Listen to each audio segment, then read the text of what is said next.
అనగా ఆయనలో క్రమశిక్షణ కలిగినటువంటి వాడు. క్రమశిక్షణ, సహనము, ఓర్పు, క్రమశిక్షణ కలిగినటువంటి వాడు. ఏ సమయంలో ఓర్పు ఏ సమయంలో మనకు అవసరము? యోసేపుకు కష్టమైనటువంటి పరిస్థితుల్లో, కష్టకాలంలో ఆయన చాలా ఓపికగా ఉన్నటువంటి ఒక 10 మంది అన్నవాళ్ళు, ఈయనకి ఇంకొక తమ్ముడు ఉన్నాడు, ఈయన 11వ వ్యక్తి యోసేపు. 10 మంది అన్నవాళ్ళు, ఒక తమ్ముడు ఉన్నాడు, డాడీ ఉన్నాడు, వీళ్ళందరినీ విడిచిపెట్టేసి తండ్రి ప్రేమను పంచుకున్నటువంటి వాడు ఈయన యోసేపును తండ్రి ఎంతగానో ప్రేమిస్తా ఉండే. ఆ ప్రేమ అంతటికీ దూరం అవుతాడు, అన్నవాళ్ళకి దూరం అవుతాడు, ఒంటరి వాడైపోతాడు. ఇప్పుడు దాసుడుగా పనిచేస్తా ఉన్నాడు. దాసులుగా పనిచేసే వాళ్ళకి అంత ఈజీ అనుకున్నారా? జ్వరం వచ్చినా లేదు, సుస్థ అయిందనే లేదు, యజమాని ఏం పని చెప్పినా చేయాల్సిందే. కఠినమైనటువంటి పరిస్థితుల మధ్యలో కూడా ఆయనలో మనం చూస్తే కష్టాల్లో కూడా ఓపికతో ఆయన నిలబడ్డాడు. కారణము, కష్టాల్లో కూడా అంత ఓపిక ఆయనకి ఎక్కడి నుంచి వచ్చింది? దేవుడు ఆయనలో ఉన్నాడు కనుక కష్టాలను కూడా ఓపికతో ఆయన భరించగలుగుతూ ఉన్నాడు. ఈరోజు చింత కష్టం వచ్చేస్తే, మన జీవితాన్ని మనం పోల్చుకుంటే ఇంత కష్టం వచ్చేస్తే దేవుణ్ణి మనము సనిగితాం. ఏమోబా దేవుడు ఉంటే నాకే ఎందుకు ఇన్ని కష్టాలు వస్తుంది? నిజంగా దేవుడు ఉన్నాడా? దేవుడు ఉంటే నా ప్రార్థన ఎందుకు వినడు? దేవుడు ఉంటే ఎందుకు ఈ కష్టం నుంచి నన్ను విడిపించడు అని దేవుణ్ణి మనం సరిగితాం. మన జన్మను కూడా, మన పుట్టుకను కూడా మనం కొన్నిసార్లు, నేను పుట్టుకోకుండా ఉంటే బాగుంటాను, నేను ఎందుకు పుట్టినాను, పుట్టుకను కూడా మనం ఏం చేస్తాము? శాపము పెట్టుకున్న పుట్టుకనే శాపముతో పుట్టినటువంటి పుట్టుక, ఈ పుట్టిండేదే వేస్ట్, నేను ఎందుకు పుట్టినాను అని కొన్నిసార్లు మనం ఈ రీతిగా మాట్లాడతాం. కానీ యోసేపు అన్న వాళ్ళే ఆ రీతిగా ఆయన ద్వేషించి ఆయన చంపాలని ప్రయత్నం చేసి ఆయన నమ్మేసినప్పటికీ కూడా యోసేపు ఆ కష్టాల్లో కూడా ఓపికతో ఉన్నాడు. కారణం ఏం తెలుసా? ఆయన కూడా ఆ కష్టంలో ఆ ఓపికతో ఉండి దేవుడు ఆయన ఏ విధముగా రూపించాలనుకున్నాడో దేవుడు రూపించడానికి ఈయనను దేవుని చేతిలో పెట్టేసినాడు. అయ్యా, నువ్వు నిన్ను ఎలాగ రూపించాలనుకుంటున్నావో, ఏ రీతిగా నన్ను సిద్ధపరచాలనుకుంటూ ఉన్నావో నన్ను సిద్ధపరచు, నువ్వు ఎట్లా నడిపిస్తావు అట్లా నేను రెడీ. కంప్లీట్ గా దేవుని చేతికి అప్పచెప్పేశాడు. అందుకే దేవుడు ఆయన రూపించి ఐగుప్త దేశాన్ని పరిపాలన చేసే ఆ జ్ఞానము, ఆ సామర్థ్యం, ఆ ధైర్యాన్ని దేవుడు యోసేపుకి ఇవ్వటము కొరకే ఆ కష్టమైనటువంటి మార్గంలో దేవుడు నడిపించాడు. కొన్నిసార్లు ప్రారంభంలో మనకు అవన్నీ ఏవి తెలియదు. దేవుడు ఎందుకు ఇంత కష్టం గుండా నడిపిస్తా, ఆ కష్టాలలో మనం ఓపికతో నిలబడితే ఒక రోజు వస్తుంది. మనం అంతా సిద్ధపడిన తర్వాత దేవుడు ఉన్నతమైనటువంటి స్థితిలో నిలబెట్టే రోజు ఒక రోజు వస్తుంది. ఆ రోజు కొరకు మనం ఎదురు చూసే వారిగా ఉంటారు. యోసేపు అదే చేసినాడు, కష్టాలను సహించాడు, దేవుని సమయము కొరకు ఎదురు చూస్తా ఉన్నాడు. నా దేవుడు నా కొరకు ఒక సమయాన్ని పెట్టి ఉన్నాడు. ఆ సమయము కొరకు ఇప్పుడు యోసేపు వెయిట్ చేస్తా ఉన్నాడు, యోసేపు ఎదురు చూస్తా ఉన్నాడు. అమ్మ, సహనముతో ఓర్చుకుండే కొలది రెచ్చగొట్టే వాళ్ళు కొంతమంది ఉంటారు. సహనముతో ఓర్చుకుండే కొలది కష్టాలు ఒకదానిపైన ఒకటి ఇంకా ఎక్కువ అవుతూనే ఉంటది. కానీ దేవుని సమయం అనేది ఒక సమయం. అందుకే ప్రసంగి పుస్తకంలో దేవుడు అన్నాడు కదా, అన్నింటికీ ఒక సమయం ఉంది. విత్తేకి ఒక సమయము, కోసేకి ఒక నవ్వేకి ఒక సమయము, ఏడ్చేకి ఒక సమయం, ప్రతి దానికి సమయం ఉన్నది. అప్పుడు ఈ రోజు ఏ స్థితిలో మనం ఒకవేళ బయలుదేరి వెళ్తూ ఉన్నామో, ఆ కష్టమైనటువంటి పరిస్థితుల్లో ఓపికగా మనం నిలబడితే, ఓపికగా దేవుని చేతిలో మనం ఉంటే, ఓపికగా మనం దేవుని చేతిలో ఉన్నట్లయితే విలువైన పాత్రలాగా నా దేవుడు చేసి మనల్ని అక్కడి నుంచి బయటికి తీసుకొని వస్తాం. అప్పుడు శ్రేష్టమైనటువంటి ఒక అనుభవం. అందుకే కుమ్మరి గురించి ఒక చిన్న స్టోరీ మీకు ఆల్రెడీ చెప్పినాను అనుకుంటూ ఉన్నా. ఒక ఆయన మన జాన అట్లా వాళ్ళు ఏదో ఒక షాపుకు పోయిందంట. భార్య భర్తలు కొత్తగా పెళ్ళైంది కదా, సరే ఏదైనా ఒక మంచి షోగా ఉండే ఒక బొమ్మ తీసుకుందామని వాళ్ళిద్దరూ కలిసి ఒక షాపుకు వెళ్ళినారు. అక్కడ షాప్ లో పోయింటే ఒక చిన్న బొమ్మ ఎంత బాగా అందముగా చాలా సూపర్ గా ఉందంట. దాన్ని చూస్తేనే ప్రీతి, జాన్ నాకు అది కానే కావాలా, నువ్వు తీసిద్దావా లేదా? ఆ జాన్ పోయి అంగడి ఆయన అడుగుతాడు. ఆయన చూస్తే ఇచ్చలేదు. నో, ఎందుకు పెట్టావు మళ్ళీ ఇకపోతే, అది నాకు ఇప్పుడు కానే కావాలని అడుగుతా ఉన్నాడు. ఆ అంగడి ఆయన చూస్తే లేదప్పా అది ఇచ్చేలా, అది చూడడానికి షోక్ గా పెట్టినాము. ప్రీతి ఒకవైపు చూస్తాను, జాను ఒప్పిస్తావా లేదా. ఈ జాన్ చూస్తే అంగడి ఆయన అడుగుతా ఉన్నాడు, అంగడి ఆయన చూస్తే ఇవ్వలేదు. అప్పుడు ఈ ఒక ప్రాసెస్ జరుగుతా ఉన్నప్పుడు లాస్ట్ కి ఆ బొమ్మ ఇప్పుడు మాట్లాడే స్టార్ట్ చేస్తా ఉంది. ఇష్టపడతాం, వచ్చిన వాళ్ళందరూ నన్ను అడుగుతా ఉన్నారు. ఆ వచ్చిన వల్ల నువ్వు కూడా నన్ను అడుగుతా ఉన్నావు. కానీ అందరూ నన్ను ఇష్టపడడానికి కారణమేమో నా జీవిత చరిత్ర చెప్తాను, వింటావా నేను. జానికి ఆశ్చర్యం, నోరు నిలబెట్టుకొని ఏంది బొమ్మ మాట్లాడుతా ఉందే అని ఇటువైపు చూస్తా ఉన్నప్పుడు అది ఇప్పుడు చెప్పే స్టార్ట్ చేసిందంట. నా జీవిత చరిత్ర అని చెప్తాను, జాగ్రత్తగా వినో. నేను ఒకప్పుడు దావలో పడిపోయింటే మన్ను ముద్ద. అందరూ వచ్చేవాళ్ళు పోయేవాళ్ళు, నన్ను అంత తొక్కుతూ పోతా ఉంటారు. వాళ్ళు తొక్కినప్పుడు బాధ అవుతా ఉండే, కానీ నన్ను ఏ మనిషి గుర్తించలేరు.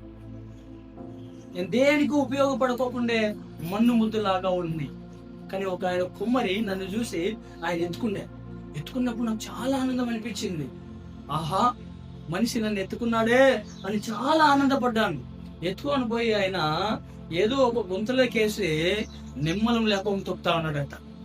బాగా తొక్కుతా ఉన్నాడు. అప్పుడు నాకు చాలా బాధ అనిపించింది. రోడ్లో ఉన్నప్పుడు ఎవరో ఒకరు వచ్చి ఎప్పుడో ఒకసారి, రోజుకి ఒకసారినో అట్లా వచ్చి అట్లా ఒక అడుగు పెట్టి వెళ్ళిపోతా ఉండే ఈ మనిషి చూస్తే ప్రశాంతంగా ఉండే నన్ను తీసుకొని వచ్చి గొంతులేకేసి నిమ్మలం లేకుండా తొక్కుతా ఉన్నాడే.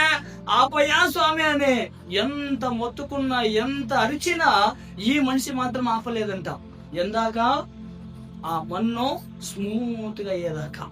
ఆ తర్వాత అమ్మయ్యా ఇడిచిపెట్టినాడప్పా అనుకొని రిలాక్స్ అయిపోయి ఆ తర్వాత ఆయన మన్ను ముద్ద తీసుకొని ఒక చక్రానికి వేసినంట. వేసి గరా తిప్పుతా ఉన్నాడు. గరా తిప్పుతా ఉంటే ఆ పాపు కళ్ళు తిరుగుతా ఉన్నాయి. ఏం లేదు ఆ మనిషి. దానికి ఒక రూపం వచ్చే వరకు ఏం లేదు. ఓర్చుకొని ఆ బాధను అలాగే సహించుకుంటారు. ఆయన మాత్రం ఆపలేదు.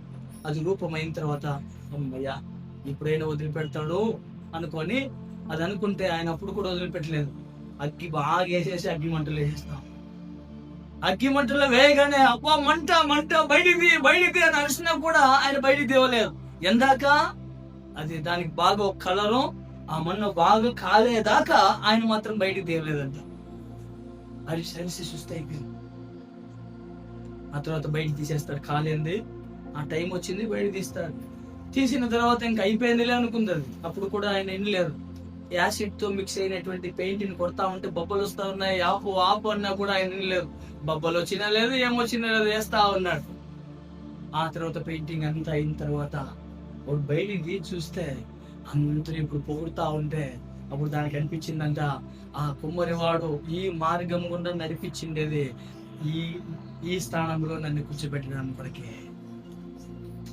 ఈ కష్టకాలంలో మనం ఓపికతో ఉన్నప్పుడు మన కుమ్మరి అయినటువంటి దేవుడు మనల్ని మంచి రూపాన్ని తీసుకొని వచ్చి మంచి స్థాయిలోనికి ఆయన నిలబెట్టగలిగే శక్తి మన కుమ్మరి అయినటువంటి దేవునికి ఉన్నది. ఈ కష్టకాలంలో ఓపికతో అయ్యా నువ్వు ఎట్లా నడిపిస్తావో నేను రెడీ స్వామి, నువ్వు ఏ మార్గం కూడా నన్ను నడిపిస్తున్నా నేను రెడీ ప్రభువా అని దేవుని చేతిలో మనం సమర్పించాలి. రెండవదిగా ఆయన సమయం కొరకు మనం వెయిట్ చేయాలి. మన సమయం వేరే, దేవుడి సమయం వేరే. యెషయా ప్రవాద పుస్తకంలో చూస్తాం, నీ ఆలోచన వేరు, నా ఆలోచన వేరు. నీ సమయం వేరు, నా సమయము వేరు. కొన్నిసార్లు మన ఆలోచనలకు దేవుని ఆలోచనలకు చాలా వ్యత్యాసకరంగా మనం అనుకున్నట్లు అన్ని జరగవు. కానీ దేవుని టయానికి మన వల్ల ఆయన చేతికి అప్పచెప్పినప్పుడు ఈ కష్టకాలంలో కూడా మనం ఓపికతో నిలబడితే ఒక రోజు వస్తుంది మన జీవితాన్ని, మన కుటుంబాన్ని ఆయన ఉన్నతమైన స్థితిలోనికి నడిపించి అప్పుడు మనకు అర్థమవుతుంది, నా దేవుడు ఈ మార్గం గుండా నడిపించింది ఈ స్థానంలో నన్ను నిలబెట్టేదాని కొరకే. అందాక మనకి ఏమీ అర్థం కాకపోతే యోసేపుకి అదే తెలుసు. అందుకే ఆయన ఓపికతో మౌనంగా ఉన్నారు. రెండో, దేవుని సమయం కొరకు ఆయన వెయిట్ చేసి ఉన్నాడు కనుకనే దేవుడు ఆయన జొత్తులో ఉండి ఆయన ఉన్నతమైనటువంటి స్థితిలోనికి నడిపించడానికి కారణమై ఉన్నది. ఓకే, ఐదవదిగా ఆయన దేవుని జ్ఞానం కలిగినటువంటి వాడు. చూడు, ఏ తీర్మానం చేయాలన్నా, ఏ ఆలోచన ఒకవేళ ఇంకొకరికి చెప్పాలనుకున్నా కూడా దేవుని జ్ఞానముతోనే ఆయన మాట్లాడగలిగి ఉన్నాడు. గాని ఆయనకి ఇష్టమైనటువంటి రీతిగా ఆయన ఏ పనిను ఆయన చేయలేదు. జైల్లో ఉన్నటువంటి వారికి కళలు దర్శనాలు వచ్చినప్పుడు ఈయన సొంత ఆలోచనలు చెప్పలేదు. ఎవరు ఆలోచన చెప్పాడో దేవుని దగ్గరికి వెళ్ళి దేవుడిచ్చిన ఆలోచననే ఆయన వారితో పంచుకునేటువంటి వాడు. అవి నిజమైతా ఉండింది. ఫరోహ రాజుకు ఆయన కూడా దర్శనాలు వచ్చినాయి. ఆ దర్శనాన్ని కూడా ఎవరు చెప్పలేకపోయినారు. కానీ ఆయనలో దేవుని జ్ఞానం ఆయనలో ఉన్నది గనక ఆ కళల భావాన్ని, అర్థాన్ని ఆయన చెప్పగలిగినటువంటి వాడు. అది మాత్రమే కాదు, దేవుని జ్ఞానం ఆయనలో ఉన్నది గనక ఆ రాజ్యాన్ని ఏ రీతిగా పరిపాలన చేయాలనో రాజుకి ఆలోచన చెప్పగలుగుతూ ఉన్నాడు. రాజుకి ఆ ప్లాన్ చెప్తా ఉన్నాడు. 7 సంవత్సరాలు కరువు, 7 సంవత్సరాలు మంచి పంట. 7 సంవత్సరాలు పంట పండితే ఆ 7 సంవత్సరాలు కరువు తీరటానికి ఈ పంటని ఎలాగా సేకరణ చేయాలి. ఆ రాజుకు కూడా అర్థం కాలే. నీ యోసేపు ఆ రాజుకి ఆలోచన చెప్పి రాజు దగ్గర ఇట్లా చేస్తే వచ్చే 7 సంవత్సరాలు అందరూ భోజనం తినే సాధ్యమవుతుంది. ఈ అంత జ్ఞానం ఎక్కడి నుంచి వచ్చింది? ఆయన దేవుని జ్ఞానాన్ని పొందుకున్నటువంటి. అందుకే కొరింథీ పత్రికలో చూస్తాం, ఈ లోకంలో జ్ఞానులు అనిపించుకునే వాళ్ళ ఎదుట జ్ఞానహీనులైనటువంటి మీ ద్వారా జ్ఞానం అనిపించుకునే వాళ్ళకి సిగ్గుపరిచేటువంటి రీతిగా నేను మిమ్మల్ని ఆశీర్వదిస్తాను. జ్ఞానహీనులను సిగ్గుపరిచే దాని కొరకే నేను మిమ్మల్ని ఎన్నుకున్నాను అంటాడు. అంటే జ్ఞానహీనులమైన మనము దేవుని జ్ఞానాన్ని మనం పొందుకుంటే జ్ఞానవంతులమని చెప్పుకునేటువంటి వారికి కూడా ఆలోచన ఇవ్వగలిగే ఆ శక్తిని, ఆ జ్ఞానాన్ని దేవుడు నీకు నాకు ఆయన అనుగ్రహిస్తాడు.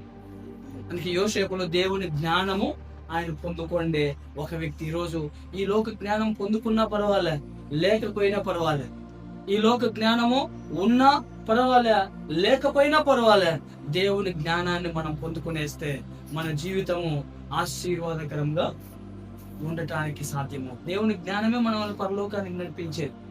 దేవుని జ్ఞానమే మనల్ని ఈ లోకంలో దేవుని చిత్తానుసారంగా నడిపించగలదు. ఈ లోక జ్ఞానము పరిశుద్ధులుగా మార్చే ఒక ఇంత జ్ఞానము, ఎంత ఆశీర్వాదం పొందిన తర్వాత, యోసేపు ఆశీర్వాదం పొందిన తర్వాత ఆయన జీవితాన్ని మనం గమనిస్తే ఒకే ఒక విషయాన్ని చెప్పి మనం ప్రార్థన చేస్తాం. అంత ఆశీర్వాదం ఆయన పొందిన తర్వాత ఆయన హెచ్చించుకునేటువంటి పరిస్థితి ఆయనలో లేదు. అందుకే ఆయన వినయము, విధేయత కలిగినటువంటి దేవుడు ఉండి మనల్ని ఆశీర్వాదం చేసిన తర్వాత, దేవుడు మన జట్లో ఉండి మనం అభివృద్ధి పొందిన తర్వాత, మన పిల్లలు అభివృద్ధి పొందిన తర్వాత, మనం ఏ స్థితిలో మనం ఉన్నా కూడా, కానీ యోసేపులో మనం చూసే ముఖ్యమైన గుణ స్వభావము వినయము, విధేయత కలిగినటువంటి వాడిగానే ఆయన పెట్టినట్టు చూస్తా ఉన్నాం. ఈరోజు ఏ స్థితిలో మనం ఉన్నా హెచ్చించుకునే ఆ మనసు మనలో ఏ ఒక్కరిలో కూడా రాకూడదు. ఎప్పుడైతే మనం హెచ్చించుకున్నామో, ఎప్పుడైతే మనం గర్వపడ్డామో, అది ఎప్పుడైతే నేనే అనేటువంటి ఆ భావన వస్తాదో, ఉన్నత స్థానానికి ఎదిగిన తర్వాత అప్పుడు కత్తిరి దేవుని చేతిలో ఉంది. ఎవరిని ఆడ కట్ చేయాలనో కట్ చేస్తాడు. సౌలా ఆయన హెచ్చించుకున్నాడు, దేవుడు కట్ చేసేస్తాడు. లూసిఫర్ ఆయన హెచ్చించుకున్నాడు, ఆయన్ని కూడా దేవుడు ఎక్కడ కట్ చేయాలనో అక్కడ ఆయన కట్ చేస్తూ ఉన్నాడు. కనుక ఏ స్థానంలో మనం ఉన్నా, మనం ఎంత తగ్గించుకుంటామో అంత మనకి మంచిది. ఇంకే వాక్యం స్పష్టంగా అంటది, తగ్గించుకునేవాడు హెచ్చించబడును, హెచ్చించుకునేవాడు తగ్గించబడును. గర్వము వచ్చిందంటే నాశనము దగ్గరలో ఉంది అని. నాశనమైన దినాలు దగ్గర పడుతూ ఉన్నాయన్నప్పుడే గర్వం ఎక్కువ అవుతుంది. ఆశీర్వాదము దగ్గర పడుతూ ఉంది అన్నప్పుడే మనలో వినయము, విధేయత మనం ఇంకా కలిగి ఉంటాం. అందుకే ఏ స్థితిలో మనం ఉన్నా కూడా ఎప్పుడు తగ్గించుకొని వినయము, విధేయత కలిగి మనం బ్రతికితే, అందుకే పిల్లలకి ఎప్పుడు నేను ఒక మాట చెప్తాను, పిల్లలు ఎంతే శ్రీమంతులైనా కానీ తల్లిదండ్రుల దగ్గర మాత్రము మనము వినయము, విధేయత కలిగి వాళ్ళని గౌరవించే వారిగానే మనం ఉండాలనే. కానీ మనం శ్రీమంతులైన తర్వాత తల్లిదండ్రులు మనం కేవలంగా మనం మాట్లాడితే కత్తిరి చేతిలో ఉంది. మనం ఈరోజు ఏం విత్తుతామో దాన్నే ఒకరోజు మన పంట కొయ్యాల. అందుకే వాళ్ళు ఒకవేళ చదువు రాకోకుండా వాళ్ళైనా పర్వాలే, మన కొరకు ఏం ఆస్తి పాస్తులు సంపాదన చేయకపోయినా పర్వాలేదు, వాళ్ళు ఏ స్థితిలో ఉన్నా యవనస్తులు అందరూ కూడా మీరు రాసి పెట్టుకోండి ఈ విషయాలను. మీరు ఏ స్థానంలోకి వెళ్ళినా తల్లిదండ్రులను మనము గౌరవించాలి. వాళ్ళ ఎదుట మనం తగ్గించుకుంటే దేవుని ఎదుట ఖచ్చితంగా మనం తగ్గించుకుంటాం. కనిపించే వీళ్ళు ఎదుట మనం తగ్గించుకోలేదు అంటే దేవుని ఎదుట మనం తగ్గించుకునేకి సాధ్యము. ఈరోజు ఈ స్థితిలో ఉన్నామంటే కారకులు వాళ్ళే, వాళ్ళ ద్వారానే ఈరోజు ఈ స్థితిలో మనం ఉన్నాం. ముఖ్యమైన దేవుడు కూడా కారకుడు. ఈ గుణ స్వభావాల వలననే యోసేపు ఆశీర్వాదం పొందటానికి సాధ్యమైనది. ఈరోజు నువ్వు ఆశీర్వాదించబడాలనా, అభివృద్ధి చెందాలనా? అయితే ఈరోజు 6 గుణ స్వభావాలు నేర్చుకున్నాం. మొదటిది, యోసేపులో దైవభక్తి నమ్మకము కలిగినటువంటి వాడు. రెండవది, యథార్థమైనటువంటి వ్యక్తి. మూడవది, క్షమించే గుణ స్వభావం కలిగినటువంటి వాడు. నాలుగవది, కష్టాల్లో కూడా ఓర్పు క్రమశిక్షణ కలిగినటువంటి వాడు. ఐదవది, దైవ జ్ఞానాన్ని పొందుకున్నటువంటి వాడు. ఆరవది, ఎదిగినప్పటికీ కూడా వినయము విధేయత కలిగినటువంటి వాడు. ఈరోజు ఈ గుణ స్వభావాలను మనం పొందుకుందాం, ఈ గుణ స్వభావాలను మనలో రూపించుకుందాం. దేవుడు యోసేపు చేతిలో ఉండి ఏ రీతిగా దేవుడు ఆశీర్వాదించాడో ఈరోజు నా జీవితంలో కూడా దేవుడు ఆ కార్యాలను చేయటానికి ఆయన శక్తి కలిగినటువంటి దేవుడు. మన దేవుడు నిన్న నేడు నిరంతరము ఏకరీతిగా ఉన్నటువంటి వాడు. ఆయన మార్పు చెందేటువంటి దేవుడు కాదు. మనకి ఈరోజు ఆ అనుభవంలో మనం వస్తాం. దేవుడు నిన్ను నన్ను ఆయన ఆశీర్వాదం చేయనుగాక. ఆమేన్. అందరూ ప్రార్థన చేసుకుందాం ఈ వాక్యం కొరకు. ప్రభువా, ఈ రీతిగా యోసేపు ఆశీర్వాదించబడటానికి కారణాలేవో ఈ రోజు నేర్చుకున్నాం. ఆ రీతిగా ప్రభువా మేము కూడా నాయన ఉండటానికి కృప చూపించండి అయ్యా. ఈ రోజు వాక్యం విన్నటువంటి నీ బిడ్డల జీవితాలను ఆశీర్వాదించండి ప్రభువా. దేవా, ఈ రోజు యోసేపులో ఉండే గుణ స్వభావాలను మేము కూడా ధరించుకొని అయ్యా ఈ రీతిగా బ్రతకటానికి మీరే మహా కృపను మాకు దయచేయమని నేను ప్రార్థిస్తూ ఉన్నాను. నజరేతుడైన యేసయ్య, ఈ రోజు నీ బిడ్డలు ఏ కష్టాలు గుండా వెళ్తూ ఉన్నారో ప్రభా, ఈ రోజు నమ్మిన వారు ఒకవేళ మోసం చేసిన దేవా, ఎలాంటి ఒంటరితనంలో ఒకవేళ ఉన్నారేమో, ఏ పరిస్థితుల్లో ఉన్నా యోసేపు లాగా ప్రభా భయభక్తులు కలిగినటువంటి నమ్మకము కలిగినటువంటి హృదయాన్ని దయచేయండి. కష్టాల్లో కూడా యథార్థముగా బ్రతికే కృపను దయచేయండి అయ్యా. క్షమించేటువంటి గుణ స్వభావాన్ని ఇవ్వండి ప్రభువా. అపాసహనమును ఓర్పును రూపించబడేటువంటి కృపను కూడా ప్రభువా నీ బిడ్డలకు మీరు అనుగ్రహించమని ప్రార్థిస్తూ ఉన్నాం. ఈ లోక జ్ఞానము కంటే దేవా పరలోక జ్ఞానాన్ని మాకు అనుగ్రహించండి అయ్యా. అయ్యా, మేము ఎదిగే కొలది ఒదిగి ఉండేటువంటి కృపను దయచేయండి. ఏ విషయంలో మీరు మమ్మల్ని అభివృద్ధి చేసిన అభివృద్ధి పడే కొలది ఒదిగి ఉండేటువంటి మహాకృపను దయచేయమని నేను ప్రార్థిస్తూ ఉన్నాను. ఈ వాక్యం విన్నటువంటి నీ బిడ్డలందరినీ నీ నామములో నేను ఆశీర్వాదిస్తూ ఉన్నాను. ఈ వాక్యము నీ బిడ్డల హృదయాలలో ఫలించునుగాక. మీరు గొప్ప కార్యాలను జరిగించండి. యేసయ్య నామములో ప్రార్థిస్తూ ఉన్నాము. ఆమేన్. హల్లెలూయా.